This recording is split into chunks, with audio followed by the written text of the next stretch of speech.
កុមារីទាំងពីរក៏បានចម្រើនវ័យពេញរូបពេញរាងគម្រប់អាយុ11ឆ្នាំ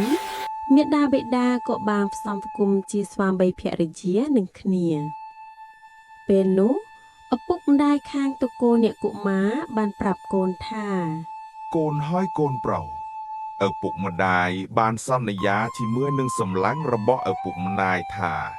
នឹងស្ដីដណ្ដឹងកូនស្រីរបស់គេយកមកឲ្យកូនហើយកូនរបស់គេស្អាតណាស់កូនស្អាតសមនឹងកូនឯងណាស់ទូគូណបណ្ឌិតគ្រាន់តែលឺប៉ុណ្ណឹងក៏ទុកត្រចៀកហើយប្រាប់ទៅមាតាបិតាវិញថាបពិតលោកឪពុកអ្នកម្ដាយរឿងការមានប្រពន្ធនឹងកុំគិតគូអីខ្ញុំមិនត្រូវការដោយភរិយាទេនៅពេលដែលអស់ពីមេដាបិតាទៅខ្ញុំនឹងទៅបួសហើយចំណែកឯខាងនាងបារិកាវិញឪពុកម្ដាយរបស់នាងក៏បានប្រាប់ដូចគ្នាថាកូនស្រីម្ដាយនិងឪពុករបស់កូនបានលើកកូនឲ្យទៅជាភរិយារបស់កូនសម្លាញ់របស់ឪពុកម្ដាយហើយកូនគេក៏ស្អាតបាទហើយរូបរាងក៏សមរម្យទៀតផងគឺស័ក្តិសមជាមួយនឹងកូនណាស់ពេលឮម្ដាយឪពុកពោលបែបនេះហើយនាងបារិកាក៏បានប្រាប់ម្ដាយឪពុកវិញថាលោកពុកអ្នកម៉ែអ្នកទាំងពីរកុំនិយាយអំពីរឿងនេះអីខ្ញុំមិនត្រូវការដោយស្វាមីទេនាងបារិកានិងទុគូណុកបណ្ឌិតប្រកែកមិនព្រមជាមួយឪពុកម្ដាយរបស់ពួកគេប៉ុន្តែប្រកែកមិនបានឡើយព្រោះឪពុកម្ដាយទាំងសងខាងបានព្រមព្រៀងរួចរាល់ហើយមានថ្ងៃមួយទុគូណុកបណ្ឌិតក៏បានផ្ញើសារសម្ងាត់មួយឲ្យទៅនាងបារិកាហើយនាងបារិកាក៏បានផ្ញើសារសម្ងាត់មួយទៅឲ្យទុគូណុកបណ្ឌិតក្នុងពេលតែមួយដូចគ្នាដោយអត្ថន័យក្នុងសារនោះដូចគ្នាថាម្នាងនាងប្រសិនបើនាងត្រូវការមេធុនធัวចូលនាងរកបរិសដតីទៅយើងគឺមិនត្រូវការមេធុនធัวទេចំណែកឯសាររបស់នាងបារិកាវិញក៏និយាយដូចគ្នាថានាងក៏មិនត្រូវការមេធុនធัวដែរបើអ្នកត្រូវការចូលរកស្រីដតីចោះហើយក្រោយមកមិនថាអ្នកទាំងពីរប្រកែកយ៉ាងណាក៏ដោយឪពុកម្ដាយបានផ្សំផ្គុំឲ្យក្លាយជាភរិយានិងស្វាមីនឹងគ្នាទៅដល់ក្លាយជាប្តីប្រពន្ធអ្នកទាំងពីរក៏ស្រឡាញ់រាប់អានគ្នាដូចជាបងប្អូនចឹងដោយសារតែអ្នកទាំងពីរទើបចាយជុតិពីព្រហ្មលោកមកក៏ចឹងមិនប្រាថ្នាអីនៅក្នុងកាមគុណឡើយតាំងតែពីបានគ្នាជាប្តីប្រពន្ធហើយទៅនេសាទក៏មិនទៅគេយកត្រីមកឲ្យលក់ក៏មិនលក់លុះឪពុកម្ដាយឃើញបែបនេះក៏ណែកូន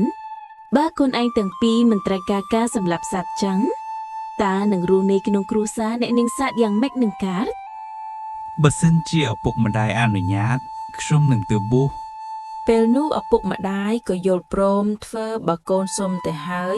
បន្ទាប់ពីឪពុកម្ដាយយល់ព្រមឲ្យទៅបួសហើយពេលនោះតកូណបណ្ឌិតនិងនាងបារិកាដែលជាភរិយាក៏នាំគ្នាធ្វើដំណើរពីស្រុកក្បែរស្ទឹងនឹងធ្វើដំណើរទៅឆ្ងាយទៅក៏ទៅដល់ព្រៃហេមពៀនក្នុងការនោះដោយសារតែអំណាចនៅបុណ្យបារមីរបស់អ្នកទាំងពីរធ្វើឲ្យអាសនៈរបស់ព្រះឥន្ទក្តៅព្រះប្រមើលមើលដឹងសពគ្រប់ហើយក៏ចុះមកបញ្ជាឲ្យវេស្សកន្តទេពបុត្រនិមិត្តអាស្របានសាលានិងរៀបចំទីកន្លែងនឹងឲ្យបានសរម្យហើយវេស្សកន្តទេពបុត្រក៏បានទទួលបញ្ជាពីព្រះឥន្ទហើយ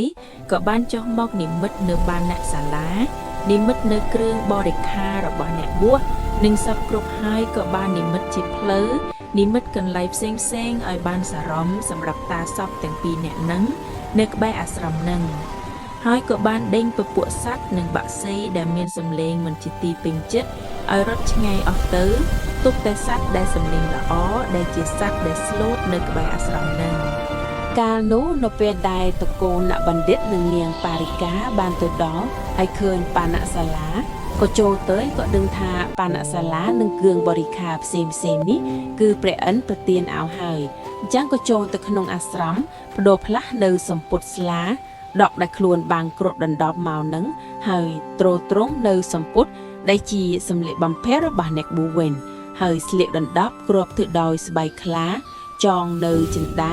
ហើយក៏បានរៀបចំឲ្យនាងប៉ារិកានៅដោយឡែកនៅជាមួយគ្នានឹងទៅ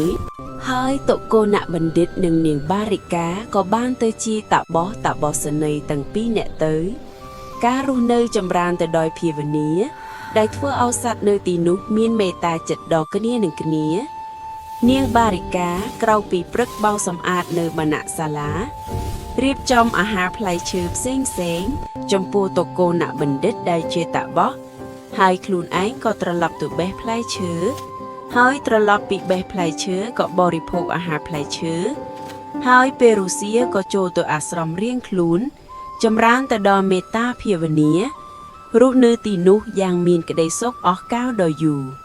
ក្រោយមករស់នៅទីនោះអស់រយៈពេលជាច្រើនឆ្នាំមកព្រះឥន្ទប្រមើលមើលទៅជ្រាបដឹងថាទុគូណបណ្ឌិតនិងនាងបារិកាមានបាបកម្មដែលបានធ្វើឲ្យក្នុងជាតិមុនដែលត្រូវឲ្យខ្វាក់ភ្នែកទាំងពីរក្រោយដឹងដូច្នោះហើយក៏បានចុះមកប្រាប់ទុគូណបណ្ឌិតថា បពិតលោកម្ចាស់សូមលោកម្ចាស់យកបុត្រមួយទៅ មហាបពិតនិយាយយ៉ាងម៉េចនឹងអបោខ្ញុំរស់នៅកណ្ដាលកាមគុណខ្ញុំគ្មានបានតែនឹកនាអីផងហើយនេះមកបួសហើយតែឲ្យខ្ញុំធ្វើអញ្ចឹងខ្ញុំមិនអាចធ្វើតែកយទេ បើពិតលោកម្ចាស់មិនចាំបាច់ឲ្យលោកម្ចាស់ប្រព្រឹត្តមេធុនធម្មទេគ្រាន់តែពេលដែលនាងបារិកាមាននៅរដូវលោកម្ចាស់គ្រាន់តែយកដៃទៅប៉ះនៅផ្ចិតរស់នាងតែប៉ុណ្ណឹងបានហើយ ប្រសិនបើប៉ុណ្ណឹងអាត្មាធឿបានហើយសូមប្រាប់នាងបារិកាឲ្យបានដឹងផងដើម្បីឲ្យនាងបានដឹងខ្លួនជាមុន ក្រោយមកពេលដែលតាបក្សនីនាងបារិកាមានរដូវហើយទុគូណបណ្ឌិតក៏បានប៉ះនៅផ្ចិតរបស់នាងបារិកាក្នុងកាលនោះព្រះបរមពុទ្ធិសត្វក៏បានចុចចាប់បតិសន្ធិនៅក្នុងផ្ទៃបារិកាតាបក្សនីទៅក្រោយមកបានគ្រប់ទសមាគ្រប់ខែក៏បានប្រសូតបុត្រមកដែលមានសម្បុរស្អាតដូចជាពណ៌មាសក៏បានឲ្យឈ្មោះថាសាមសវណ្ណសាម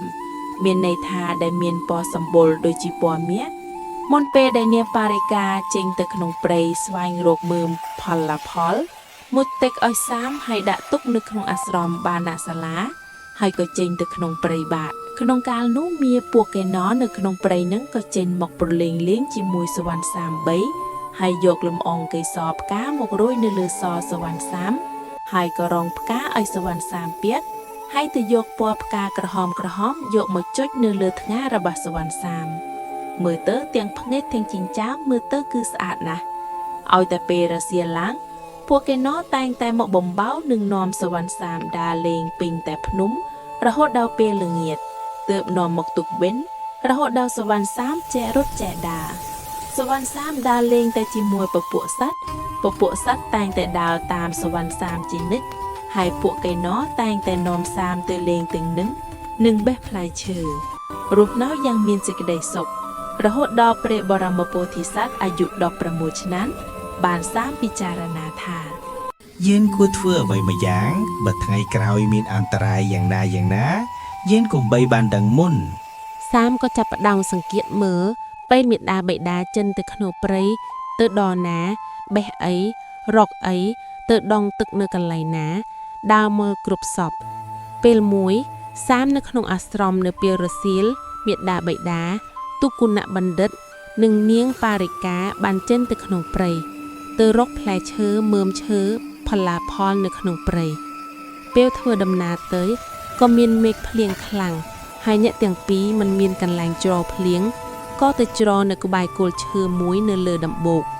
ហើយពេលនោះដោយសារតែខ្លួនសែតធូរឲ្យទឹកស្រក់ពីខ្លួនដែលមានលាយឡំជាមួយនឹងក្លិនសាបរបស់មនុស្សផងស្រក់ទៅលើច្រមុះពស់ពេលនោះពស់ក៏ខឹងហើយក៏អើតឡើងបញ្ចេញនៅផ្សែងតាមច្រមុះមកចំពេញភ្នែករបស់អ្នកទាំងពីรงងឹតឈឹងទុគូណបណ្ឌិតប្រាប់នាងបារិកាថា នាងអើយយើងងឹតភ្នែកអស់ហើយយើងមិនអាចឃើញនាងទេ ខ្ញុំក៏